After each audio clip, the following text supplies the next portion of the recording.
cause. I march today to protect our public healthcare system.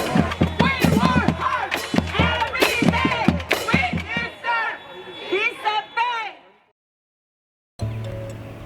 During peak waves of COVID, schools were open and Ford was going on the news saying, like, schools are safe, everyone's okay. And then we'd be in the class and see like the numbers of kids in class drop off one by one. How do you feel at this stage of the campaign, physically, but also in terms of the race and the way it's going? How do you feel? Ooh, physically tired because I am doing a lot, but mentally, like, fine. I think really all you can do is push and hustle and do your work, and then the rest is sort of up to the voters. So Etobicoke-Lakeshore, this is where you've decided to run. Mm-hmm. Tell me a bit about the community. What is it like here? What are the people like here? And what are just some of the issues that are particular in Etobicoke-Lakeshore? This is actually the riding where the very first Black female parliamentarian, Jean Augustine, was elected. So I think of it as a very progressive and exciting riding as well. And it is so diverse in terms of like the types of housing, the types of people that live here. I live in a one-bedroom condo down in that area, but there's also like multi-million-dollar mansions in the area. There's also co-op, social housing, community housing. The biggest issue I'd say I hear about at the doors is housing. Sometimes I'm surprised because I'll go down a street and it looks like a lot of like nice residential homes, and then you knock on the door and then you find out that people are actually renting, and there's multiple families in one big nice home. Well, let's take it back a bit into why you decided to get into the, into the race, and why did you choose the NDP, These last 4 years under the Ford government have been really, really hard. And I've seen the NDP as a really strong official opposition that are standing up to him. I'm a high school teacher, and seeing what this government, the Conservative government, has done to education has just been awful, because they've taken so much funding away from it. I was teaching in a hotspot during COVID, and like so many of my kids got COVID, and this was before vaccines, before we just sort of accepted it as normal. A lot of people, they weren't doing okay, and the government was, Doug Ford was going on the news every day saying like, hey folks, we're doing great, when really people weren't doing great, and people were struggling. They didn't have paid sick days. The MPP here has voted against paid sick days forever and ever, and it's just so hard seeing the government so out of touch with people. Take me a bit into what it was like to be like a teacher, like especially like as we're kind of still in the pandemic, we're not completely out yet. But what was that like? Because watching it from my perspective, just watching the news, it seemed like a very chaotic situation. Kids are in class, then they're out of class, then they're back in class. Mask, no mask, vaccinated, not vaccinated. It just seemed very chaotic from the outside. So what was it like in the inside? It was also chaotic on the inside. We'd be in the class and see like the numbers of kids in class drop off one by one. And even when things were online, they were really tough, because like a lot of kids, they have different socioeconomic needs, and you don't see it as evidently in person. Like a lot of people say that the pandemic, it exposed things and inequalities that existed pre-COVID, but like I definitely saw that as a teacher, because like when the kids come into school and they seem fine, you don't really think much about like their backstories, but when we were teaching online, like I noticed that kids that seemed well off actually live in multi-generational homes. So I have students that were in like 2-bedroom apartment with 3 families living there, and they would try and log on online and pay attention while also taking care of their younger siblings, and while also trying to figure out other stuff. And it was interesting, because it definitely exposed those things. Like that kid wouldn't come to school and talk about that, but you notice that. And a lot of kids struggled to do online learning, not just in terms of focusing online, but also like accessing internet. I saw the idea of having a mixed member proportional voting system, which is very interesting to me. Tell me a bit about your thoughts on that, and how can that actually help fight strategic voting, which is an issue that we have in Ontario a lot during the elections. I love that you asked me about MMP, because usually that's not what I get to talk about a lot, because it's very like electoral reform, nerdy politics stuff, but I so love that you asked me about that. So mixed member proportional representation is so much better than the system that we have right now, because like the system that we have right now, 20% of people could vote for the Conservative in this riding, but if the left splits, that's who's going to be in power. And that doesn't make any sense, because everyone else's vote is just a waste. But with mixed member proportional representation, you can vote for your local candidate, whichever person you think would best represent you, but also you can vote for the party that you think is more aligned with your values. And then the proportion relates to the proportion that's in government. So if 40% of people across Ontario vote NDP, then 40% of the government would be NDP. Than that, the hospitals were on their knees when COVID hit. The Liberal government gave us hallway medicine, but of course, Doug Ford's cuts just hurt more. They make things worse and not better. And that's why we need to invest in our hospitals. We need to scrap Bill 124, make sure that we're respecting those healthcare workers who we call heroes and then we treat like dirt, Mr. Ford. Andrea Horvath talked about this on the debate stage about how, we call them essential workers, but we don't treat them as such, we don't pay them as such. Tell me a bit about that, about your thoughts, because you were an essential worker as well. There needs to be more essential workers that are elected into government. So whether that be teachers, nurses, grocery store workers, truck drivers, like all of these voices need to be heard, because we're the ones that are really impacted by these COVID policies. And as I mentioned before, the government's out of touch with what the reality is like. In terms of the NDP policy, we do have a goal to raise minimum wage to $20 an hour, which is much more livable, to make rent controls that are going to make life more livable, so that people aren't worried about their rents increasing by a wild number. The other day I was talking to a nurse, and in her building they had an above guideline increase. So it's actually one of these buildings that look kind of older from the outside. So their landlord ignored making repairs for decades, and then suddenly renovated the lobby, and then hiked up rent by 10%, which is not like her wages aren't going up by 10%. So these essential workers, Ford even told them like back in December, like they should volunteer their time out of the goodness of their heart. And that's so exploitative. Like these people are working out of the goodness of their heart, but they're not being supportive. And it's so challenging to see just what they're going through. Like they want to help and they're capable of doing so much, but when you're overworked and underpaid and like you can't do the best of your ability in your job, it's so tough. When we talk a bit about the healthcare, I know the NDP wants to expand, universal mental health care into, OHIP.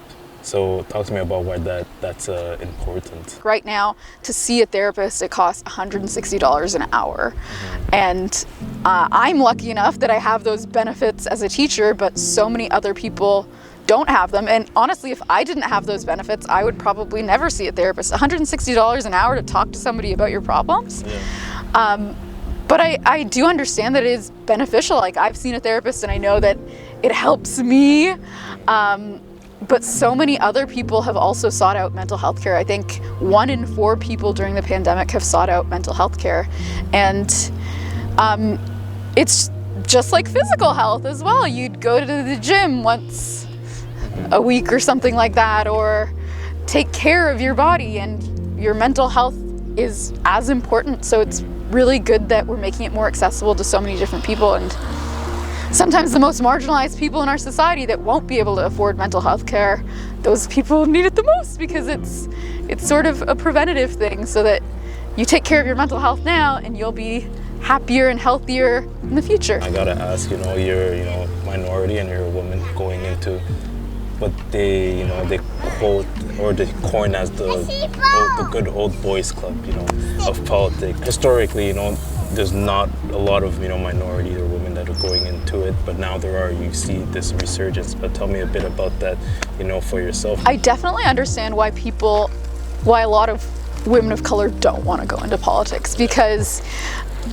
I've faced racism at the doors. I've heard people say that like, you shouldn't play up that you're an immigrant or that you're a woman of color, like all of that minority stuff. We don't need that. We need to talk about serving all people, and like that obviously comes from a place that's deeply rooted in white supremacy, and it's very upsetting to hear that at the doors. So I understand why some people are more cautious about going into politics, but I also think that politics needs more diverse people. It needs more people like me, it needs more people like you, it needs more people from diverse ranges. Like, we've been in a system that's an old boys club for centuries, and these issues still exist, and nothing's gonna change unless we change the institutions themselves.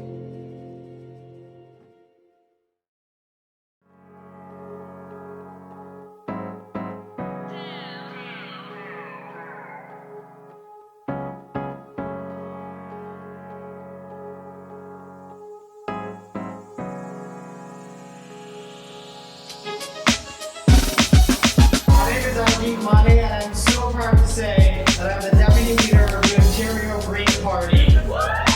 It is an honor to stand shoulder to shoulder with such a strong community advocate. Somebody who's been out working hard, knocking on doors in this neighborhood. My story starts back in India, right? Like, I was born in Mumbai, India, and I came to Canada in 2005. But my grandfather was a member of parliament back in India, one of the first MPs of independent India after independence from the British Empire.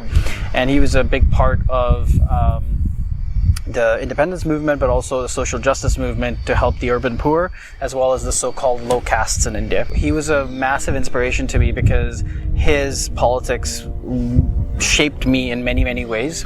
And he never even talked about his accomplishments, because he said, like, that was the generation that said, again, like, politics should be about public service, not public glory. Yes. And that's something that really resonated with me. I came across Mike Schreiner, who's the Ontario Greens leader, and he wasn't even elected back then. And he was doing an interview with Steve Paikin on The Agenda, and on there he was talking about a campaign finance reform bill that the Kathleen Wynne Liberal government was passing, and he helped do a lot of the legwork for it. He worked hard on it, but the only way that it was going to pass was if Mike didn't take credit for it, if the Liberals took all the credit for it. Wow. And so that's why he said, it's fine, take my name off, because as long as it helps Ontario's democracy, that's fine with me. This is not what it's about. And I said, there's my guy. That's someone who reminds me of my grandfather. That's someone who's like deserving of his political legacy. A couple of us are going to go up this street, and a couple of us are going to go up the street over.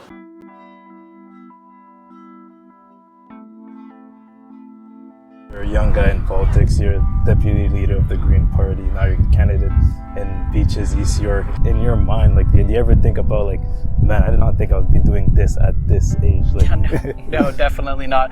I mean, if you told like an 18-year-old me that this is like in your 30s you'd be a candidate, I'd be like, what are you smoking, man? Like, yeah. But it really, I think, shows that Greens empower young voices. Even if you look at our our provincial executive council, like, it's basically our governance council. It just shows this party recognizes that that's who we're fighting for, and so we need to have that representation in politics, because how is someone in their 50s or 60s supposed to identify with the sheer terror that we feel every single day about what's coming down the road, right? How are they supposed to have, like, I understand they would have empathy, but they would have no way of knowing how much suffering there's going to be, because they're not going to be here to witness it. We are going to be here. And so we need to have a voice in what happens next. And I think that's why young people need to get more involved in politics. Recently, the UN Intergovernmental Panel on Climate Change released its sixth report, and it basically says that like the time to act is now on climate change. And so I'm wondering what can be done on the provincial level of Ontario, and what can the Green Party do differently when it comes to addressing climate change, which is an important issue for many young people, as you just mentioned. Yeah, absolutely. I mean, I think people think that, you know, climate change is mostly a federal issue, because like, what can provincial governments do? Provincial governments can do so much, whether it's the rebates on EVs, right? For example, this is just a very small thing. EVs are not the biggest part of the solution, but it's a part of the solution. $10,000 for every single electric vehicle, new one that you buy, or $1,000 for every used electric vehicle you buy, will spur so many to buy EVs, right? Because right now, I think the biggest barrier is that initial purchase price, right? So if you reduce it by $10,000, that is a significant reduction. And with the gas prices we're seeing right now, I think today it was like 190 something. It is absolutely unsustainable. The other thing that provincial governments can do also is investments in healthcare and education, right? Two major facets which never get talked in the climate lens.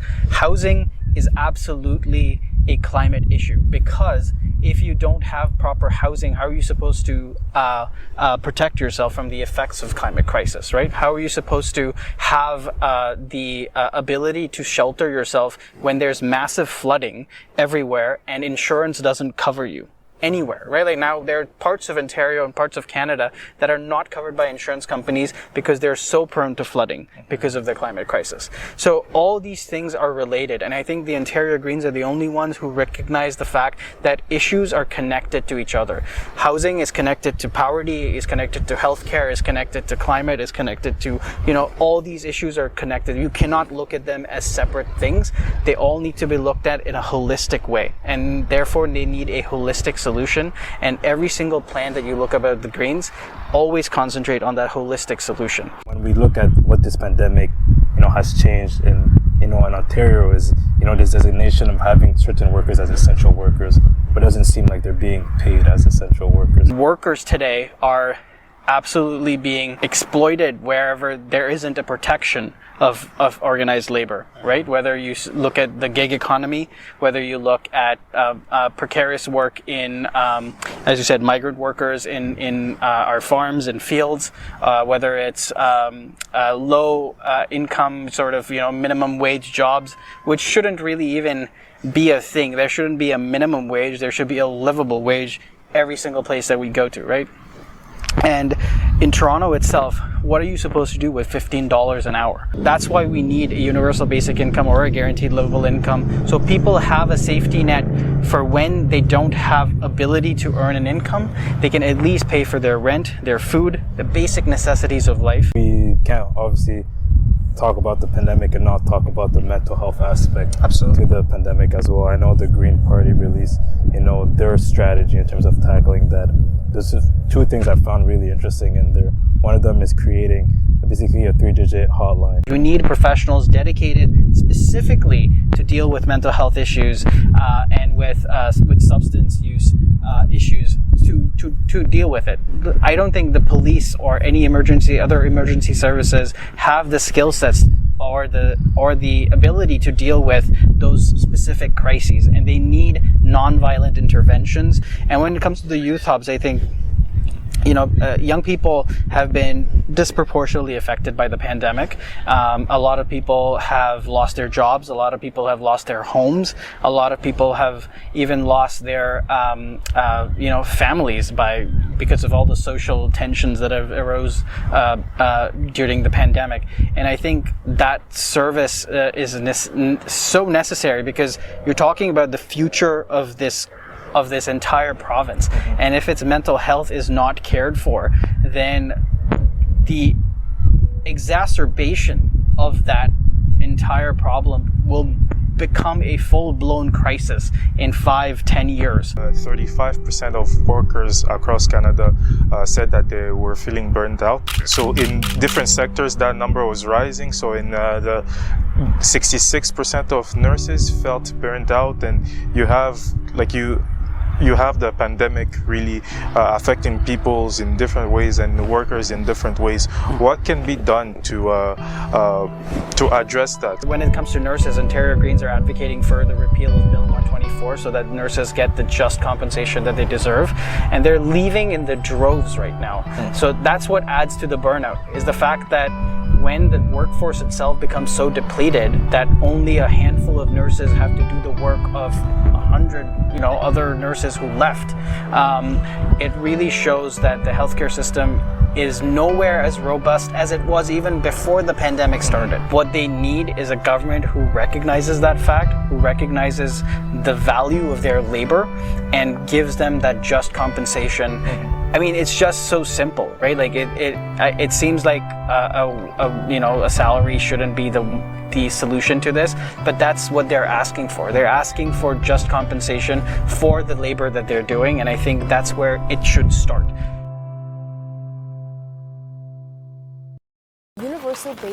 Universal basic income. Ontario basic income. Universal basic income program. Discussion started around 2013 in Kingston, in Peterborough, Lindsay. They had started basic income movements in those local areas. And as part of that discussion, they thought it would be helpful to have a body to work together across the province. So around 2017, Open Ontario Basic Income came into being. In the public discourse, what do you believe is the biggest misconception about basic income? I think the number one that we hear, if this is available, people will not work. This is the number one thing that we hear, that we can't trust people to have an income and do with it what they should be doing. We've got to rule over them. And I think, we get back into this colonialism, thinking about, we've got to tell people we know what's best for them. So there is this element of trust that people think, no, if you're going to get an income, work for it. There should be no handouts. And that's a big misconception, because the outcomes of the pilots, now, again, there was one in the Mincome project that was done in the 1970s. And then, of course, the most recent one was the Ontario Basic Income pilot. So with the first one with Mincome, a study was done long after the fact. And what they in fact found is, no, people continued to work. Some people lowered their hours because of childcare. But the other thing that was really interesting is the amount of people that graduated from high school or continued with their education was so much higher. And that was an amazing findings. So even with the Ontario pilot, there was findings that no, people didn't quit work if they were working. There was people on the basic income pilot that continued to work and receive a supplement because, as Elaine had earlier pointed out, people were not making enough to get by on. There was a basic income pilot here in Ontario that the present government basically shut down. And could you talk a little bit about what sort of benefits were those studies demonstrated that a basic income could provide in terms of socially and how it affects people's lives? The question is for the Premier. One of the first campaign promises your government broke was to complete the basic income pilot. Without citing any evidence, you told us that it wasn't working because it was preventing people from getting a job. It's really a tragedy that Doug Ford canceled the pilot, in the sense that it was such a rigorous evaluation plan in place. It just seems it's such a loss that all that data got thrown out the window. I mean, there was data on food insecurity, on hospital admissions, workforce participation, housing, and it was really extensive. So what we're left with is data that's not as rigorous from the pilot, but still really compelling and really profound. I remember actually being in Hamilton and hearing a panel of people who had been on the basic income pilot, and one woman who I think was in her early 60s had been on the Ontario Disability Support Program, ODSP, for many, many years, and she was on the pilot.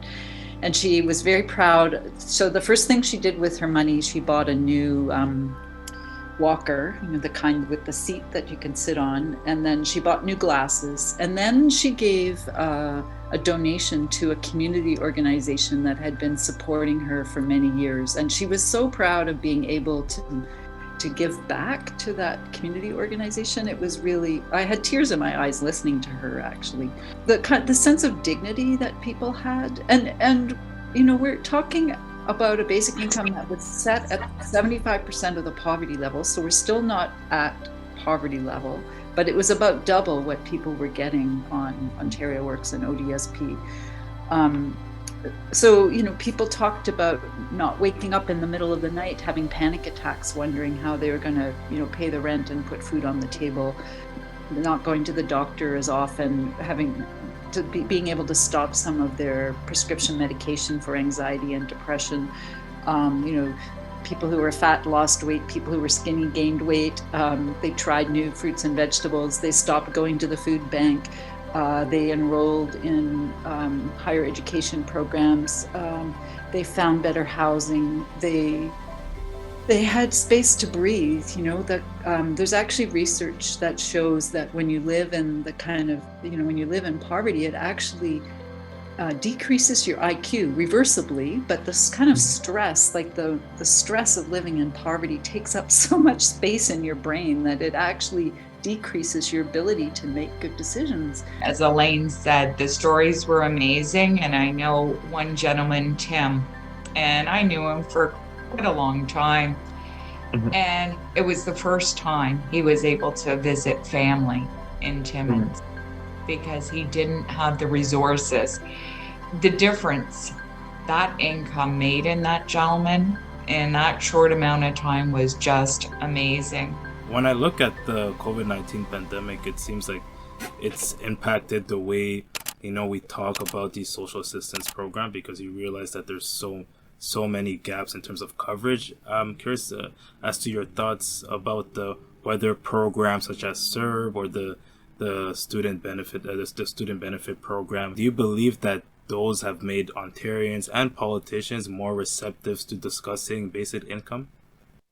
I believe in some ways it has, because they recognize, hey, there's a lot of gaps here, and they had to do something, because there's no way the system or social assistance could have helped all of these people that were all of a sudden without jobs, nor would some of them even qualify, which is the scary part. One thing that's out there right now is a candidate pledge that you could send. And anybody, go to Basic Income Now website.ca, and you will find all these tools. And what we're encouraging people to do is go there. There's a pledge. It's very easy for you. All you have to do is put in your name, your postal code, and it will send a letter to your candidate saying, will you take the pledge for a basic income? That's one way. We're noticing we've got quite a few people, quite a few candidates. As far as I think last week, Friday, when I looked, there was no progressive conservatives that have signed the pledge, unfortunately. But that is the party that did cut the basic income pilot. But there are NDP, Green Party, Liberals. A lot of people have signed the pledge saying, yes, we'll move this forward. So would this basic income be in addition to other social and welfare programs, or would this replace some of the programs? I would say it would replace the income, social assistance. And I want to make it very, very clear. We're talking about income only. And that's where we want to divide the system is for income, it comes through a tax base. And then, of course, all your other benefits, such as your healthcare, education, employment assistance, those types of benefits that people use, they would still be in existence. So we're strictly saying that, yes, and the Ontario Works and the Ontario Disability Support Program and all of the other social programs, social supports would be available. You know, one of the reasons that people stay on social assistance is because of the drug benefits, you know, and some of the other benefits, but drug benefits especially, because we know when you live in poverty, you tend to be sick more. So Farmer Care, for example, is a program that would, if we're going to replace the social assistance system, we would need some mechanism to make sure that people's medications are covered, for example. So even though we're saying people should have an adequate income and it should be free from all the regulations that come with social assistance, some of the supports are really important. And the other, I guess the other point is that, you know, people will use basic income, people like artists or entrepreneurs or farmers, people who would never apply for social assistance. But if you're a worker in the gig economy and you're trying to juggle 3 part-time jobs, you would be eligible for basic income if your income fell below a certain level. So it's, although, you know, it would replace social assistance, it would also be much more accessible for other people who are living in poverty. We know that 70% of people who live in poverty actually have jobs. They're just not making enough to bring them above the poverty line.